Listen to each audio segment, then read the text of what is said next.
नमस्कार। मैं Pankaj Kumar, assistant professor history, DAV PG college Siwan. आज आप लोगों से राइज ऑफ जनपदों का उदय पर चर्चा करूंगा। जनपद राज्यों के अध्ययन के लिए वैदिक साहित्य बहुत महत्वपूर्ण है। ऋग्वेद तथा अथर्ववेद की संहिताओं, पूर्ववर्ती ब्राह्मणों तथा उपनिषदों के अध्ययन से विभिन्न जनों के जीवन तथा संगठन, जन से जनपद के विकास की प्रक्रिया तथा प्रारंभिक अवस्थाओं में जनपदीय जीवन की झांकी की जानकारी प्राप्त होती है। बौद्ध साहित्य में भी जनपद काल की स्थितियों का अच्छा चित्रण मिलता है। इसके अतिरिक्त पुरातात्विक सामग्री भी इस विषय पर कुछ प्रकाश डालती है।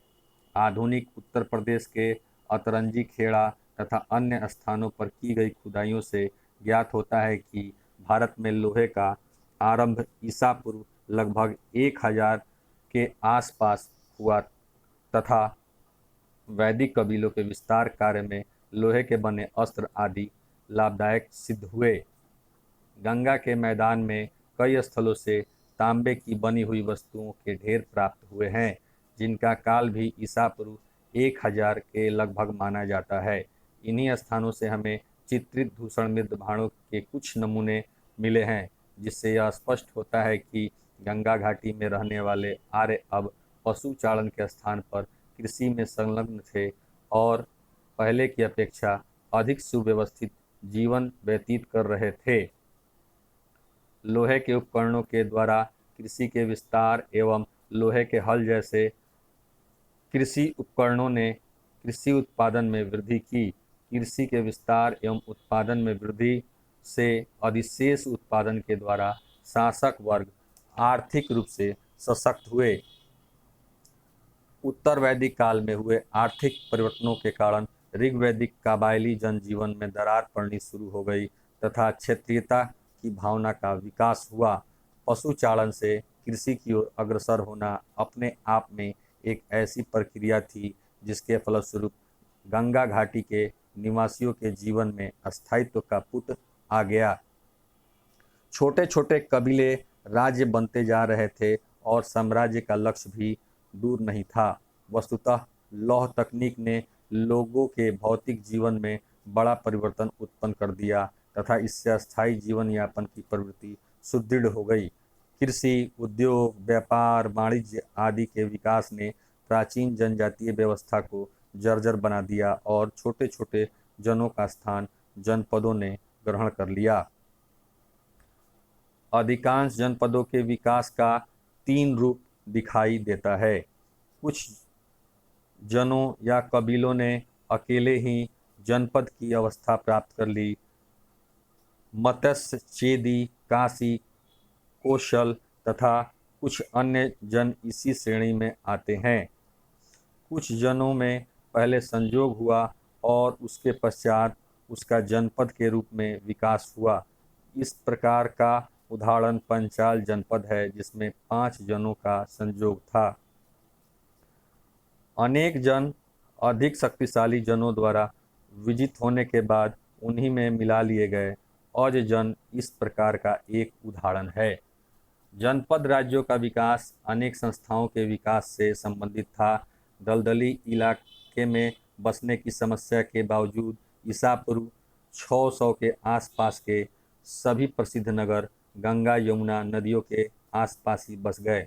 गंगा स्वयं ही एक महत्वपूर्ण व्यापारिक मार्ग थी और इसके द्वारा समुद्र तक पहुंचना भी संभव था। बिहार में गंगा ऐसे स्थानों के पास से गुजरती थी जहां पर कच्चा लोहा काफ़ी मात्रा में मिलता था। एक बार इन खानों का मार्ग मालूम होने पर आर्यों के लिए हिमालय की नीचे की श्रेणियों से मगध की ओर जंगल साफ करते हुए मुड़ना आसान हो गया। व्यापार की प्रगति, सिक्कों का प्रचलन ईसा पूर्व 6ठी शताब्दी के आसपास की आर्थिक दशा के महत्वपूर्ण पहलू हैं। कृषि के अतिरिक्त धन प्राप्त करने के अनेक साधन थे।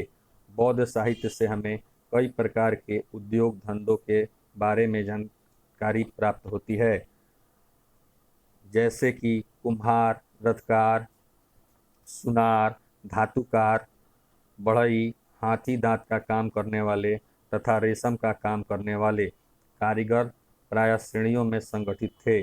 श्रेष्ठी कई बार महाजन का काम करते थे और बहुधा व्यापारिक श्रेणियों के भी मुखिया होते थे। प्रायः सभी राजा श्रेष्ठियों को बहुत आदर एवं सम्मान देते थे। गांव में गृहपति या गृहपति का स्थान महत्वपूर्ण था। गांव में उर्वरा भूमि का बड़ा भाग उसके पास होता था।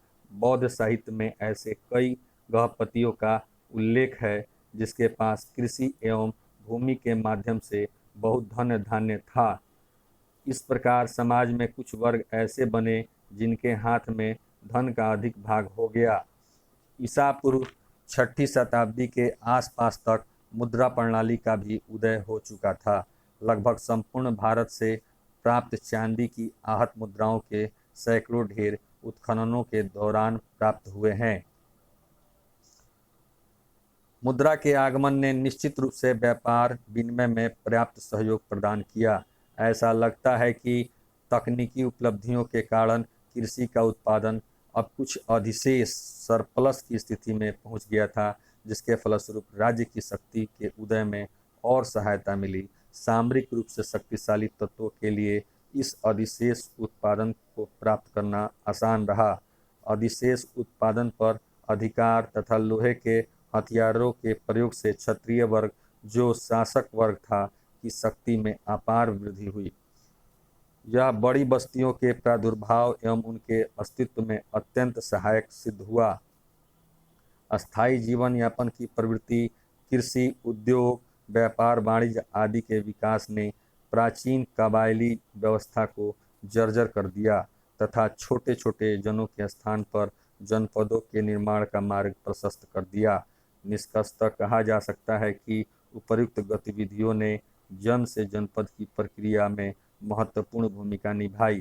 कालांतर में ये जनपद महाजनपदों के रूप में विकसित हुए। धन्यवाद।